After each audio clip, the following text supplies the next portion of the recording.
किसान साथियों, कार्यक्रम में एक बार फिर से आप सभी का स्वागत है। आज के कार्यक्रम में राष्ट्रीय ऊंट अनुसंधान संस्थान बीकानेर की नवाचारी गतिविधियों और अनुसंधान की गतिविधियों पर विशेष जानकारी देने के लिए हमारे साथ मौजूद हैं डॉक्टर अनिल पूनिया, निदेशक राष्ट्रीय ऊंट अनुसंधान संस्थान बीकानेर।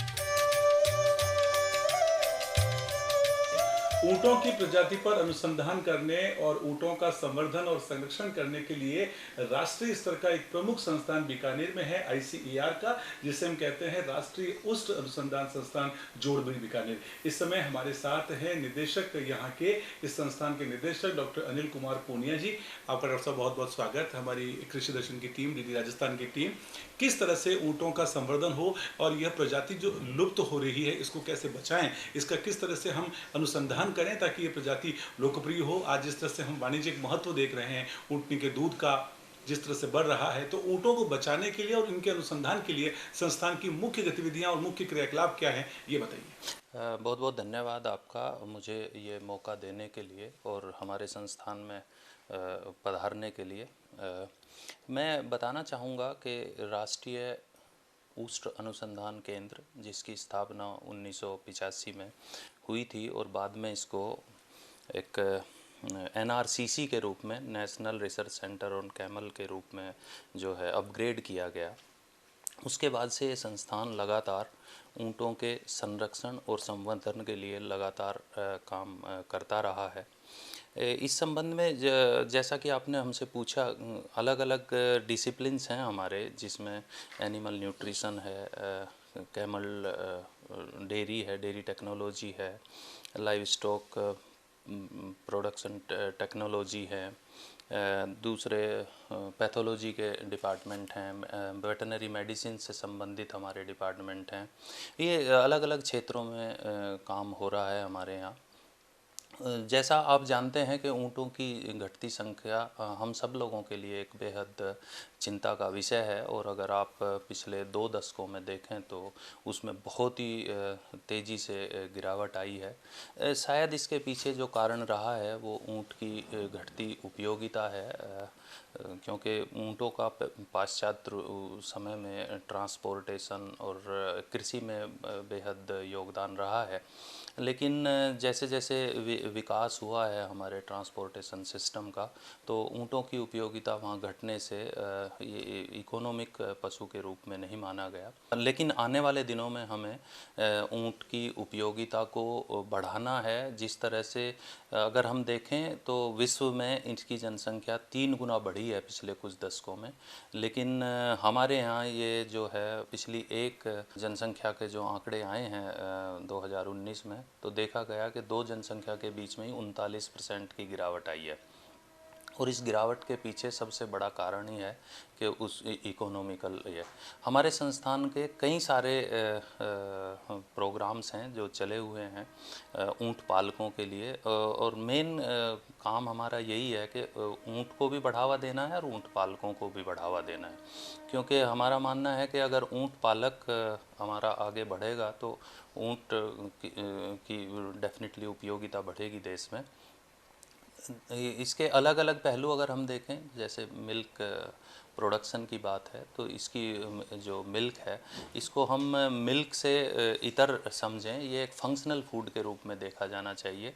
ऐसा हमने अलग अलग प्लेटफार्म पे बताया भी है कि ऊँट के दूध को दूसरे जो हमारे पशु हैं उनके दूध से ये ना किया जाए कंपेयर, क्योंकि जो ऊँट के दूध के अंदर जो विशिष्ट चीज़ें हैं उनकी उपयोगिता को देखते हुए इसके दूध को ऑटिज़म में, डायबिटीज़ के रूप में और इम्यूनिटी बढ़ाने के इसमें काफ़ी अच्छे से इस्तेमाल किया जा सकता है।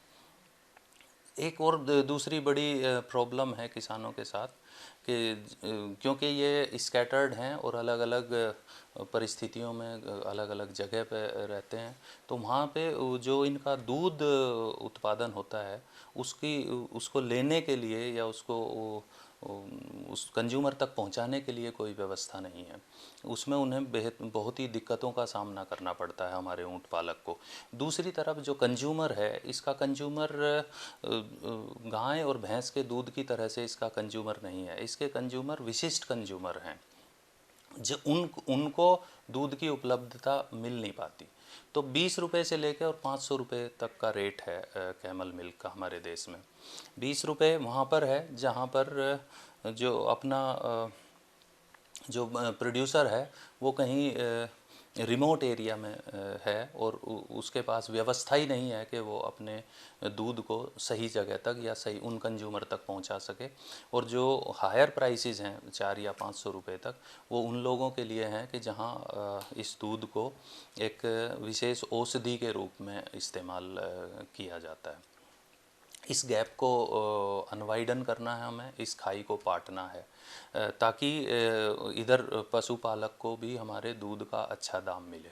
इसके लिए बहुत सारी परियोजनाएं हो सकती हैं, जैसे सरकार ने भी कई सारी परियोजनाएं हमारे संस्थान के थ्रू भी हम लोग करते हैं। SC/SP में भी हम इन लोगों को प्रमोट करते हैं और ट्राइबल सब प्लान के तहत भी हम लोग जाते हैं और ऑन साइट जो हैं इन पशुओं का इलाज भी करते हैं। हमारी टीम और हमारे एक्सपर्ट जैसा कि अभी 1 और 2 नवंबर को भी वो लोग फील्ड में थे और उन्होंने ऑन साइट जाकर विभिन्न पशुपालकों और ऊंट पालकों के बीच जाकर उनके पशुओं का इलाज वो करते हैं और उनको दवाई भी हम लोग वितरित करते हैं। इसके लिए हमारे पास अलग से सेंट्रल गवर्नमेंट से फंड आता है, उसकी एक अलग व्यवस्था है। तीसरी और जो बात है ये कि अब इसकी प्रजाति का संरक्षण कैसे किया जाए। हमारे संस्थान में हम पूरे भारत में 9 प्रजातियां हैं, जिसमें से हम 4 प्रजातियों को यहाँ पर संरक्षित करते हैं और 5वीं प्रजाति को अभी हम जो है ख़रीदने जा रहे हैं और उस कुछ दिनों के बाद हमारे यहाँ 5 प्रजातियाँ होंगी 9 में से। लेकिन हमारा इरादा है कि आने वाले कुछ दिनों में हम उन सभी 9 प्रजातियों को और जो डबल हम्प कैमल हैं लद्दाख में उसको भी लाएं, यानी कि पूर्णतया से ये संस्थान उन सारी प्रजातियों का संरक्षण करेगा आने वाले दिनों में, ताकि विशेष परिस्थितियों में इनके जर्म प्लाज्म को यहाँ सुरक्षित रखा जा सके।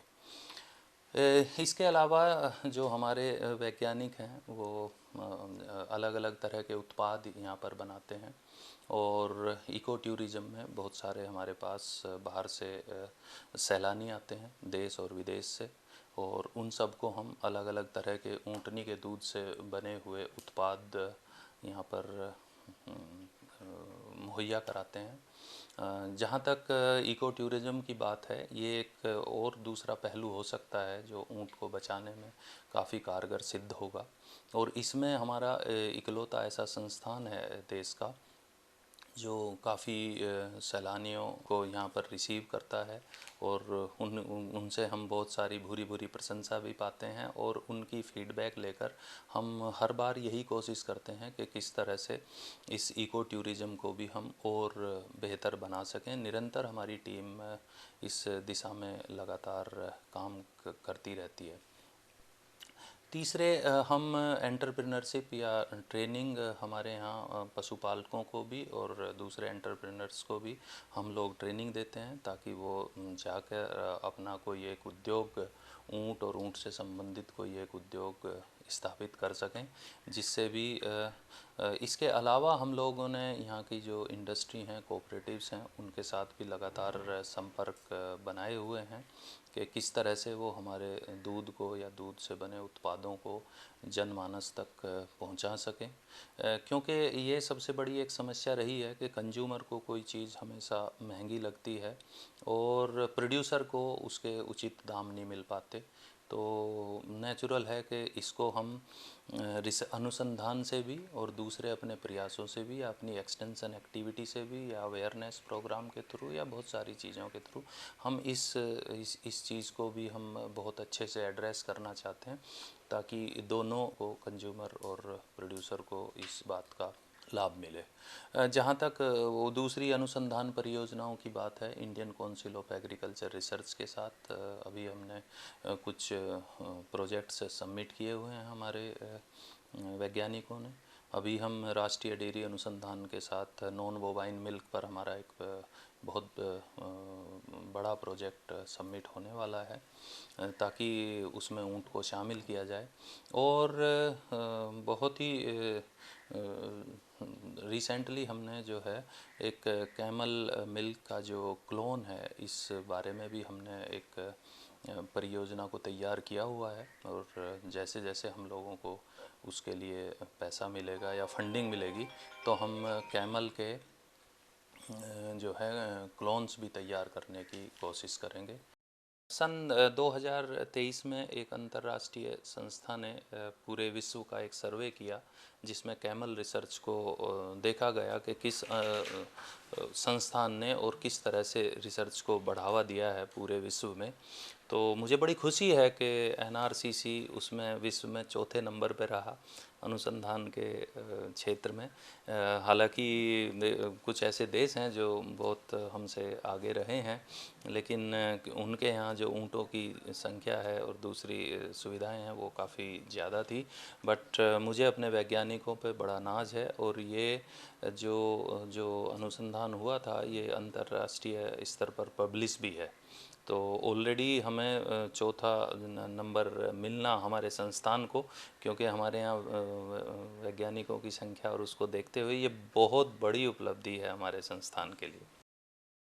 किसान साथियों, आज के कार्यक्रम में बस इतना ही। इस कार्यक्रम से संबंधित जानकारी देने के लिए आप हमें संपर्क भी कर सकते हैं। हमारा पता है कृषि दर्शन, दूरदर्शन केंद्र, डीडी राजस्थान, झालाना डूंगरी, जयपुर। आप हमें ईमेल भी कर सकते हैं। हमारा ईमेल आईडी है krishidarshanjaipur@gmail.com। किसान साथियों, आज के कार्यक्रम में बस इतना ही। एक बार फिर से हाजिर होंगे एक नई जानकारी के साथ। तब तक के लिए नमस्कार।